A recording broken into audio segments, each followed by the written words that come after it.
Stanzas 19 and 20.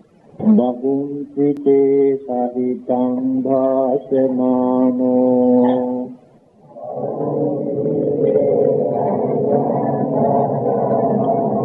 natakkaro hoti naropamatto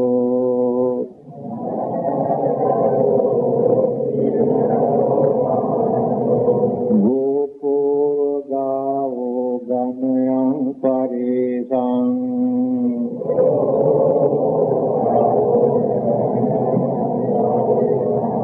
bhagavata manyasya hoti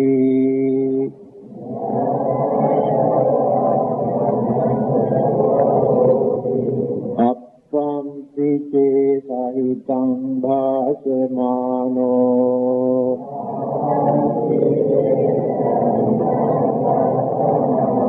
dhammasya hoti anudhammachari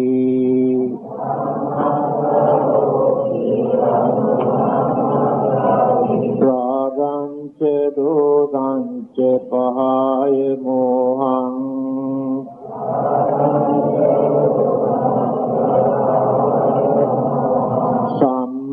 sammappadano suvimutta citto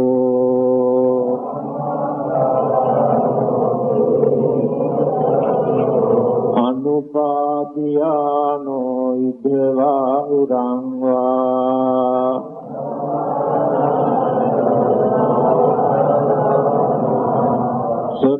subhagavata manyasya hoti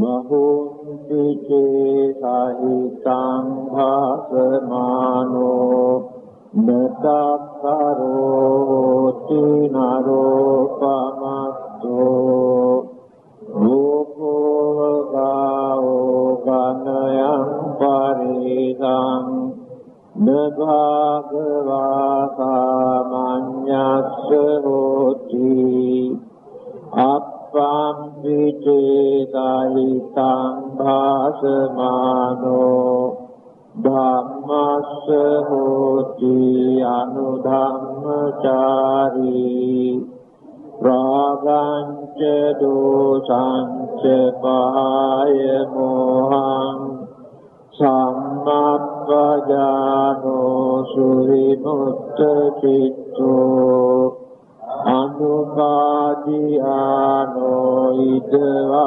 urangva sabhagavata manyasya hoti. The meaning: so much he recite the sacred text, but act not accordingly. That heedless man is like a cowherd who count others' time. He has no share in the fruits of the holy life. So little he recites the sacred text, but act in accordance with the teaching, forsaking lust, hatred, and ignorance.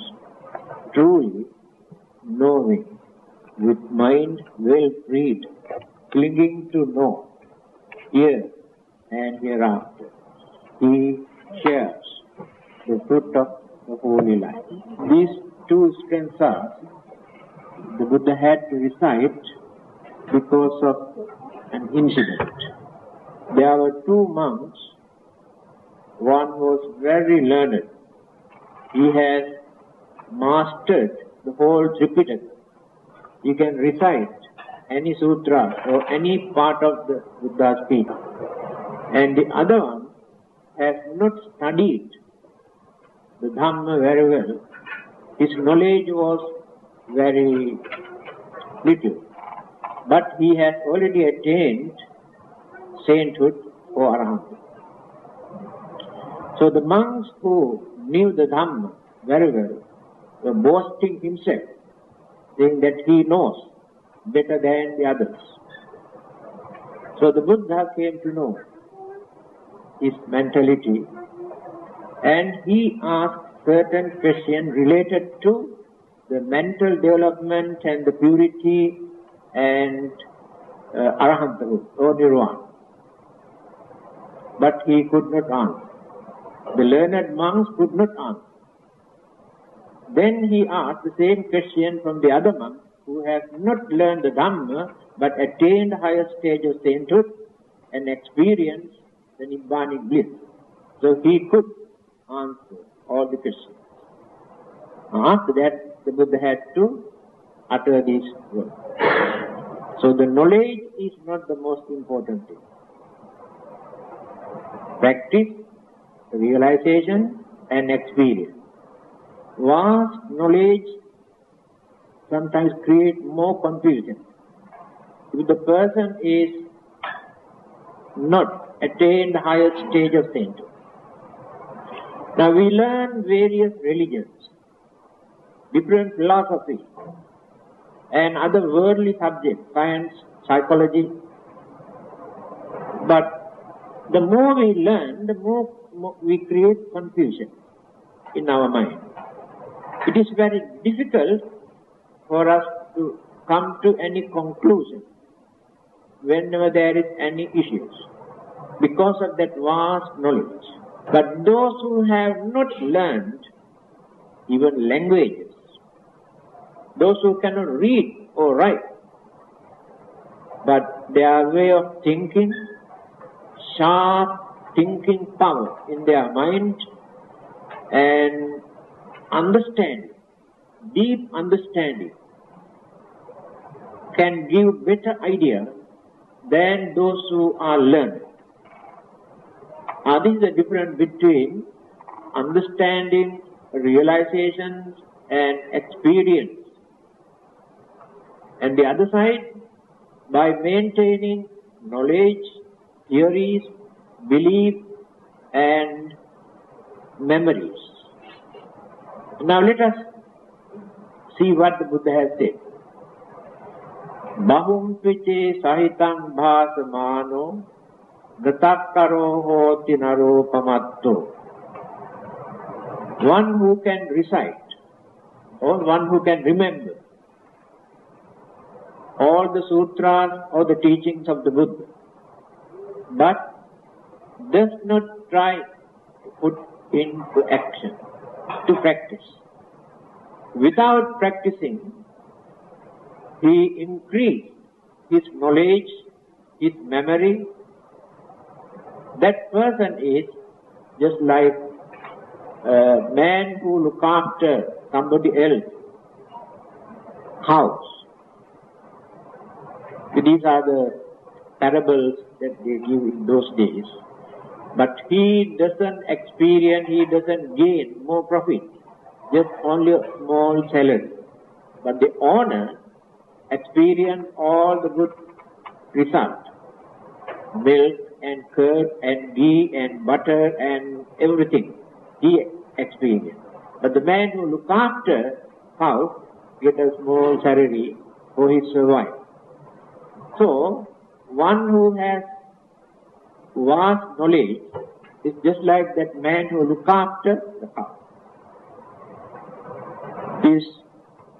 Again he says, Appam piche sahitang bhasamano dhammassa hoti anudhammacha.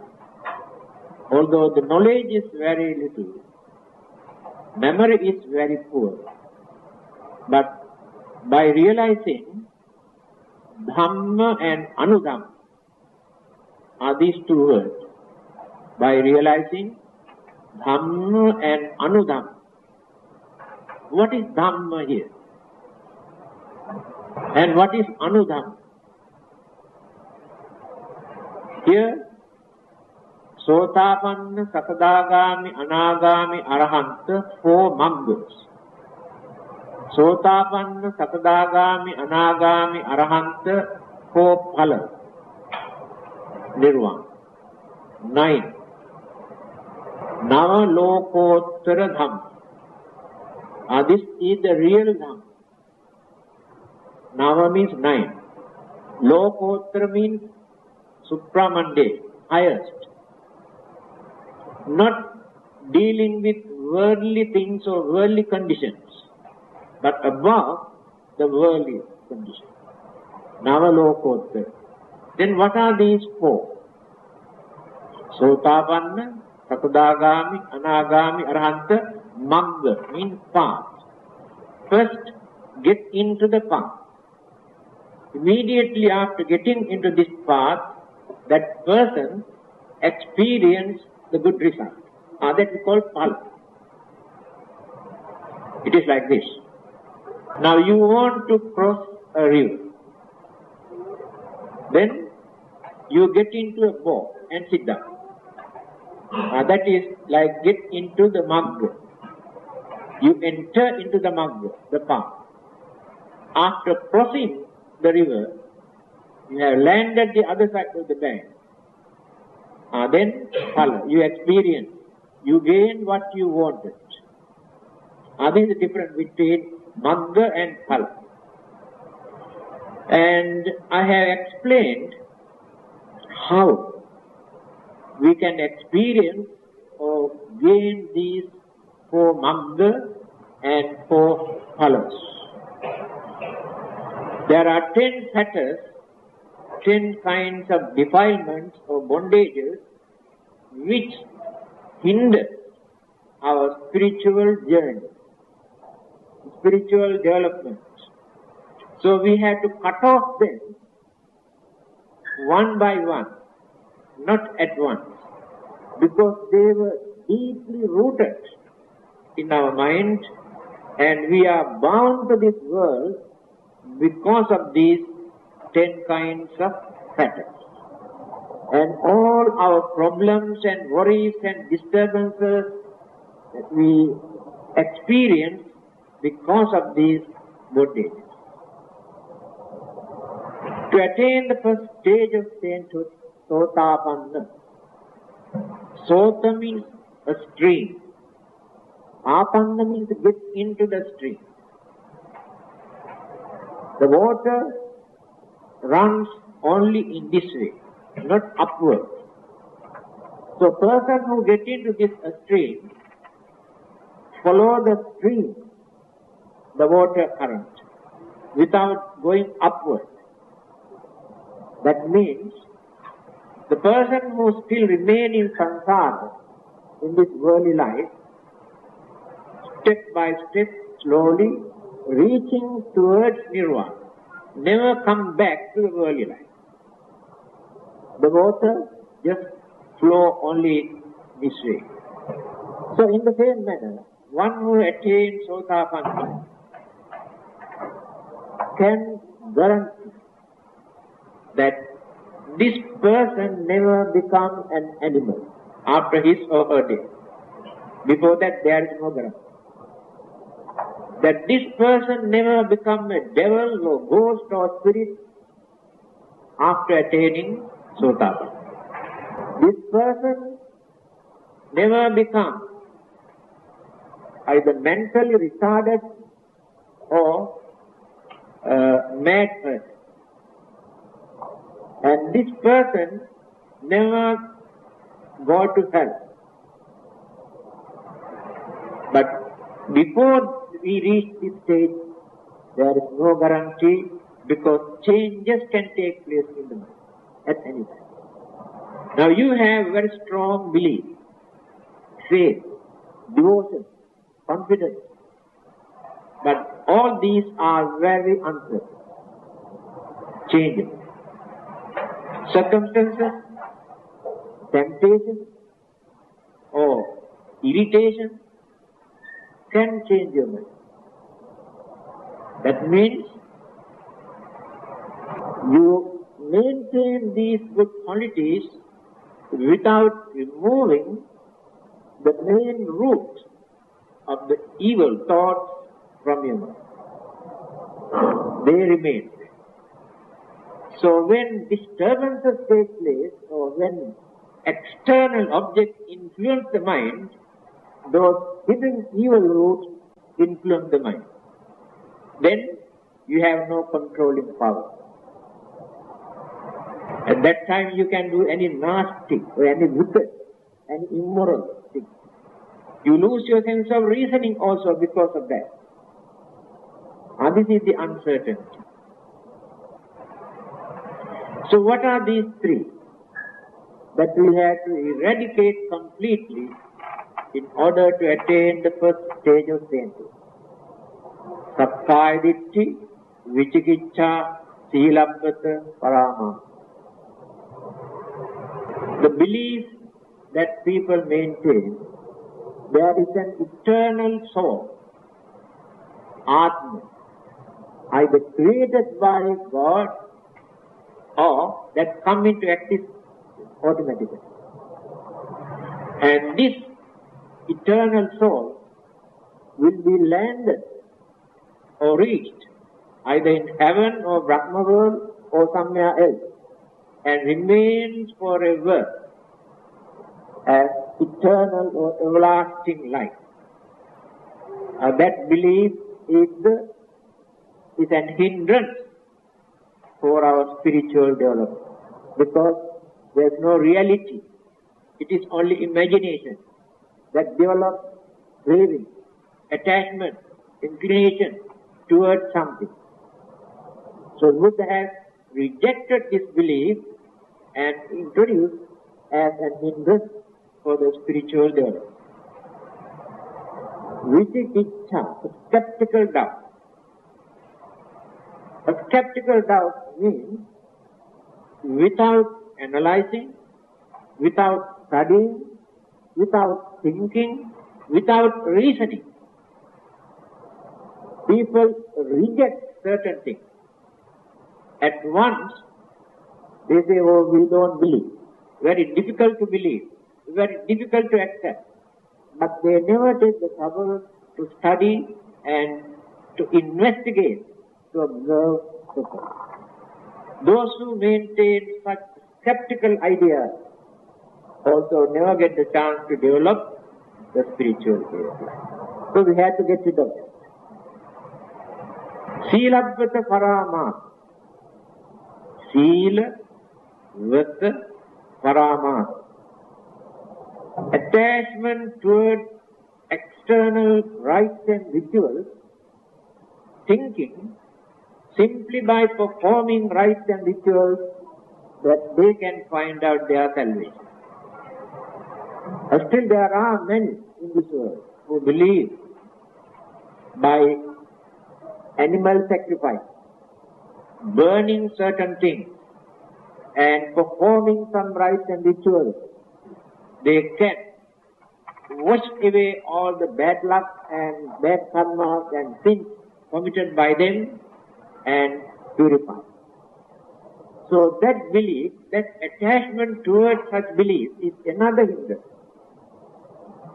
So Buddhism does not encourage people to perform various kind of rites and rituals which are meaningless, no religious significance.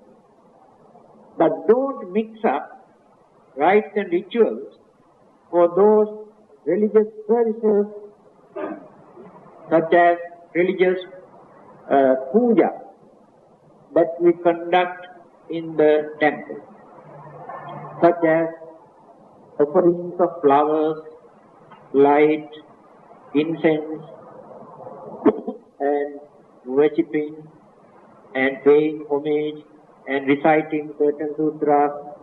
They are not under rites and rituals. They are the external expression of the devotion and understanding. Without doing anything, without performing anything, if we are trying to practice a religion, that religion won't last long. We have to do something. We have to organize something. Then others also come and join and participate, although they cannot understand at the beginning. Through these practices, they get into religious way of life. Especially young people, children, they like these kind of practices. Later, when they realize the Dhamma, they pay more attention towards knowledge and understanding and religious way of life. Therefore, traditional, cultural, religious practices are important to maintain a religious way of life. Simply by talking about philosophy or psychology or morals or ethics, it is difficult to maintain a religion. So there are a lot of cultural and traditional activities that we have to introduce to influence the normal mind to get into religious way of life. So they are not under rites and rituals. So when we give up these three, that belief in eternal soul and skeptical doubt, and we develop our understanding and confidence by knowing, then we do not depend on external rites and rituals for our salvation. Then the mind will be free from these three. Then only get the chance to attain the first stage of faith. Knowledge cannot bring a man into faith. Next one, Satadagam. There are two things that we had to reduce. We cannot eradicate completely because they are so strong in our mind. It is impossible for us to uproot at once. To attain the second stage of sainthood, we had to remove, say, 50%. What are those two? Craving for sensual pleasure and hatred.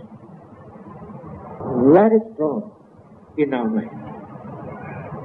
Craving for sensual pleasure, this is the kama loka, sensual world.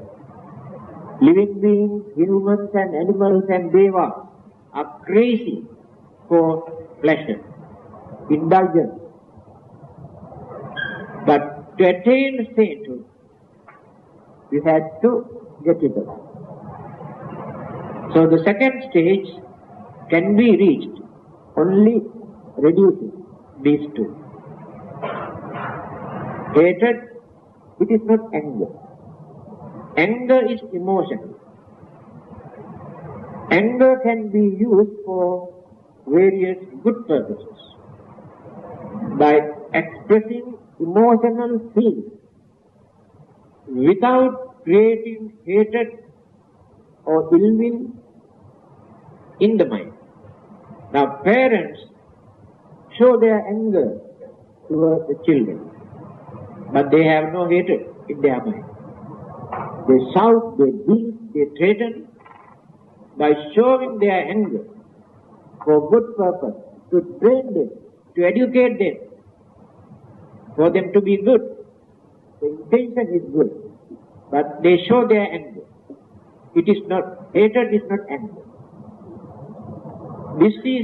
There is something inside the mind, keep as ill will, always waiting to see some sort of disruption.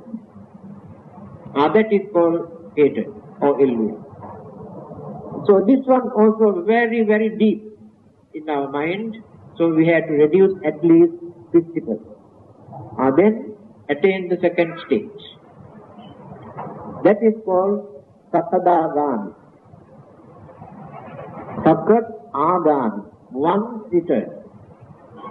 That means, if not attain Arahanthood within that lifetime, rebirth can take place only once. After attaining the first stage of Sotapanna, rebirth can take place 7 times. No 8 births for that person. That means not enough petrol to run the motor car. Craving is going on, reducing, life after that cannot run the machine. But within this period, that person never become animals or never go to hell, never become unfortunately with me. That guarantee is there. Then, third one, anagami. Anagami never returns. If not attain arahanthood, what will happen? After his or her death, rebirth or existence take place in one of the Suddhavasa Brahma world, pure abode. In Mahayana Buddhism, a school, they introduced this as pure land. They expanded and what you call exaggerated, beautified, decorated, wonderful. Introduced as pure land. But originally it is called Suddha Avasa, pure abode, where these anagamis remain until they attain arahanthood there in that particular area. They never come back to a worldly life. That is why it is called na agami, never return to this worldly life. After that, attain nirvana from there. To attain this third stage, sensual pleasure and hatred that we have reduced 50%, and the other 50% we had to completely eradicate. Otherwise, no third stage of sainthood. Then the last one, arahanta. Arahanta means worthy. Worthy one. Worthy for respect, worthy for homage, worthy for offering, worthy for anything. To attain this 5 more bondages, because we carry these bondages up to the last stage. See how deep they are in our mind. They are craving for fine material world, rupa loka. Craving for immaterial world, arupa loka. Then, mana, pride, conceit, uddhacca, restlessness in the mind, avidya, ignorance. Ignorance we carry up to the last stage. Craving for fine material world. People believe that life in Brahma world is higher, more superior than human and deva. And there they can spend thousands and thousands of years and very refined, very soothing, very peaceful, very contented life. So people like it. But they never think that this is also impermanent. That is not everlasting. Many people, even before and after the Buddha, maintain this belief. In Brahma world they can find everlasting life. The Buddha rejected that belief. It is not everlasting. Then the second one is arupa. The life without physical body. We cannot believe because we cannot understand. According to Buddha, it is the utter wasting. They can spend their millions of years. But one day, there will be an end to this life. So the Buddha did not encourage for people to develop their meditation for this attainment, and we have to give up this belief. But attainment of arupa loka is an illusion. We have to get rid of this belief. Third one is man. Nama means pride. We have three kinds of Maha. We are higher than the others. As a race, or our culture, our tradition, our language, our religion are higher than the others. That is pride. Second stage, we are not low, we are not below, we are equal. So they maintain our race, our religion, our tradition, our culture, our way of life, also equal to others, not below.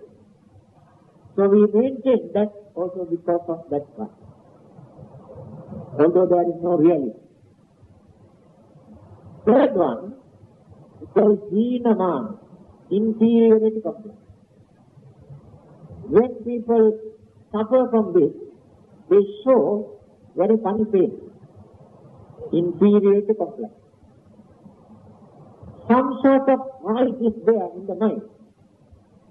It is the negative side. So therefore, they are not normal at that time. Something is wrong somewhere. When they suffer from inferiority complex, these three kinds of Maha, this is also under this. See how a strong this in our mind, we never drop it until we attain the high stage of faith. So, the sources that we use, our race, our color, they are proud, and our language, our religion, our culture. Then we try to justify. We are higher than others. And all these troubles and problems and discriminations and hostilities and calamities take place in this world because of that. So it is very difficult to think that we should not show any discrimination. We should not hostile towards others. Very difficult. So we maintain this. But by keeping that in our mind, we cannot attain nirvana. Not alive. Not wake up. We have to go through. Then, Uddhatya. This is another big problem. Restlessness in our mind. And we do not know where this restlessness comes from. We experience some sort of uneasiness, unhappiness. Something is wrong somewhere, but we do not know. And this is the nature of our mind. There are two reasons for that. Certain bad things that we have committed earlier, guilty concern, that feeling creates some sort of disturbances in the mind. That I have committed this, I have done this, I have done this. Another thing, certain concepts that they have been keeping in their mind for a long period, which was submerged. When the mind is not very steady, when the other beliefs and concepts are not very strong, those hidden concepts again influence the mind.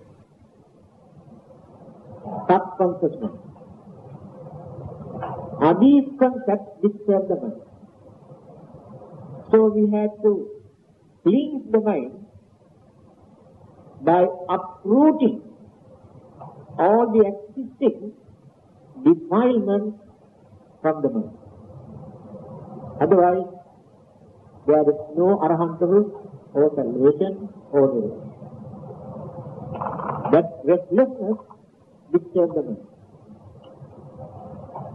Last one is avidya. Avidya means avidya. Difficult to see the things properly. The meaning of the word. The difficulty that we experience to see the things properly. We always take the wrong identity. Our definition, our recognition, our analysis, our interpretation are only superficial, only outlook. But we do not know how to analyze and open and see what it is. And that is foolishness. It is true. All of us, our educated, we are. That ignorance is very deep. We come to certain conclusions, definitions, by using that limited mind or knowledge or senses, but later we will come to know that our definition is wrong because of that avidya, that ignorance. When the realization through proper perspective appeared in the mind, there is no place for that ignorance. There are 4 ways or 4 methods for us to get rid of these wrong concepts, wrong beliefs, wrong ideas, and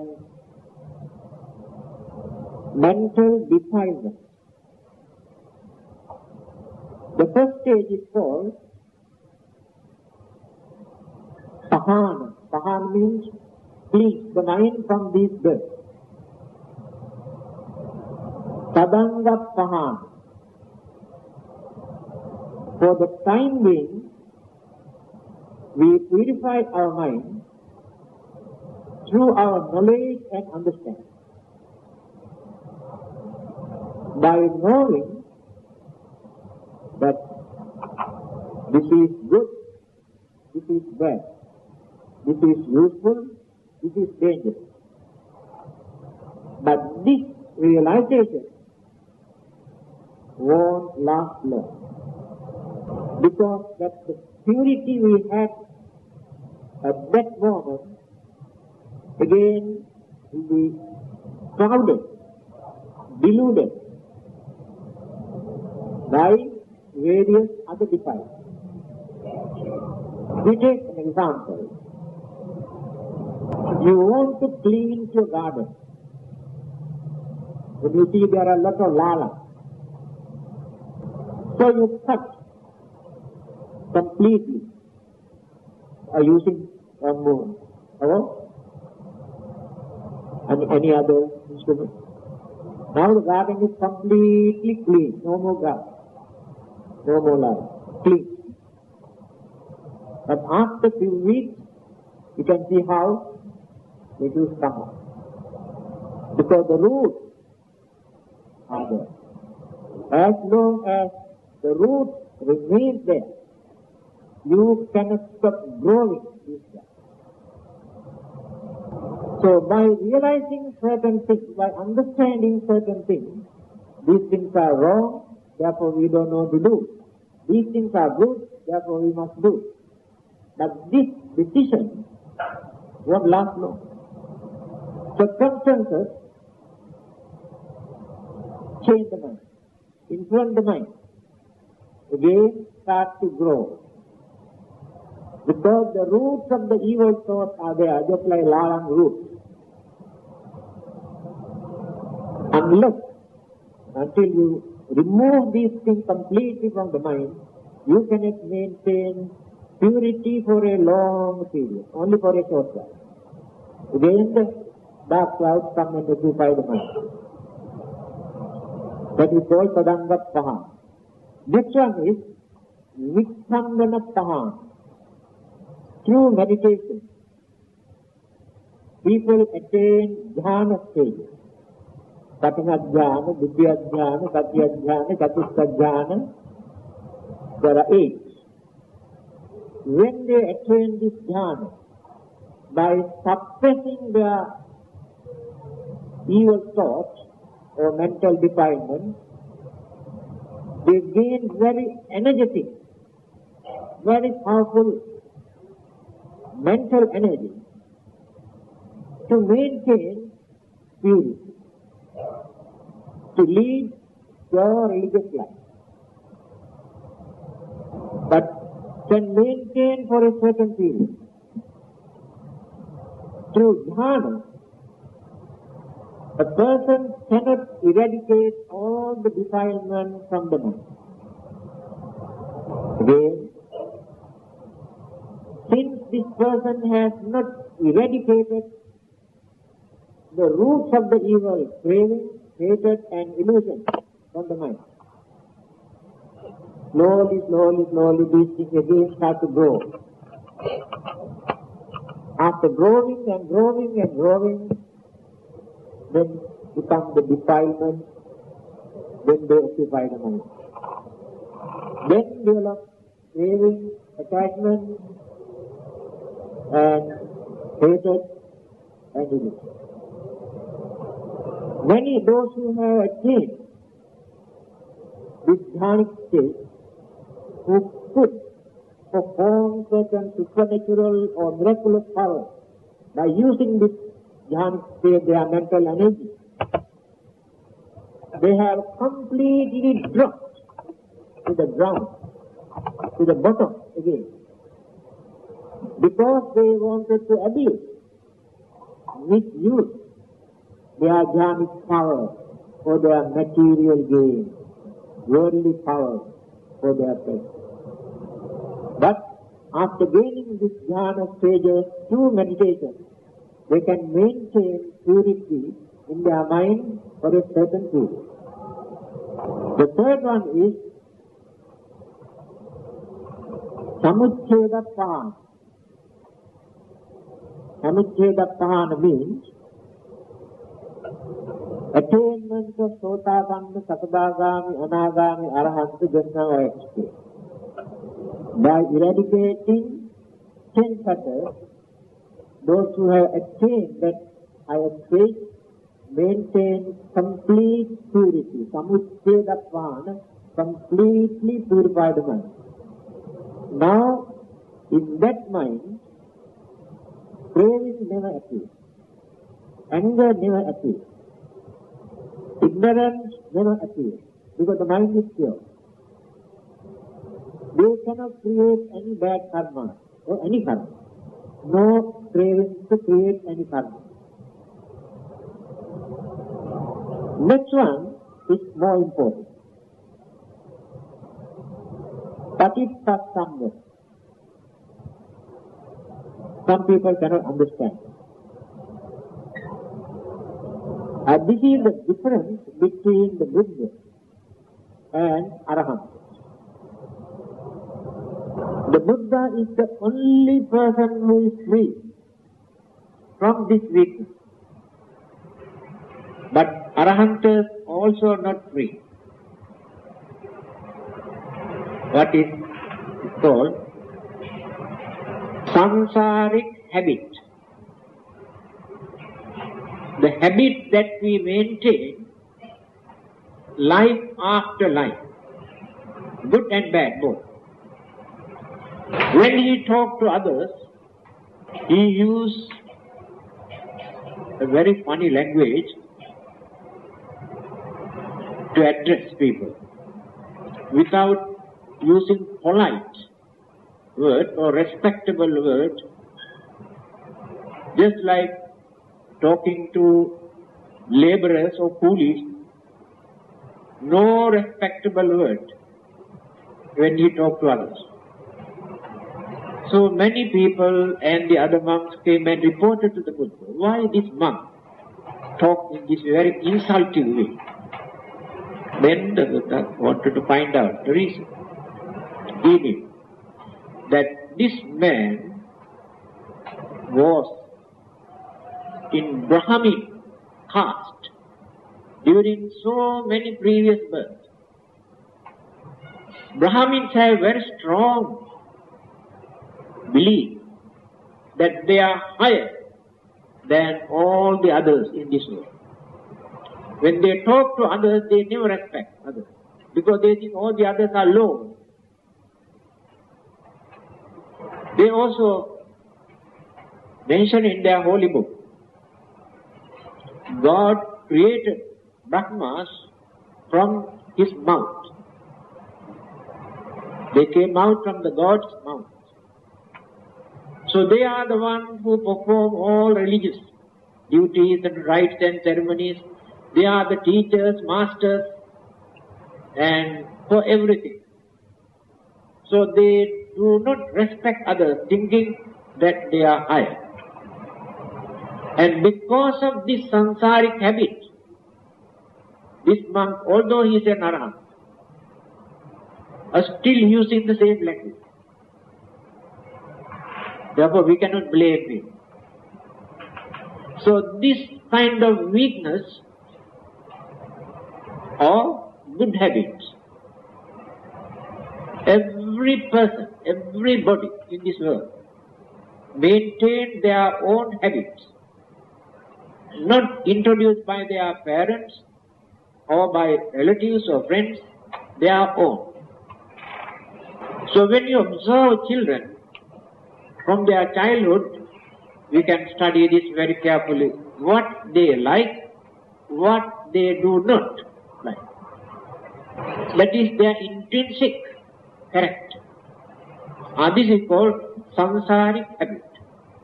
Their talents and weaknesses, intelligence, all these things come as samsaric habit.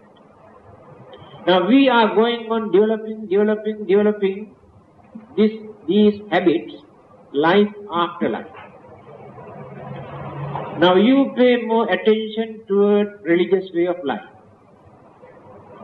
This will become your habit.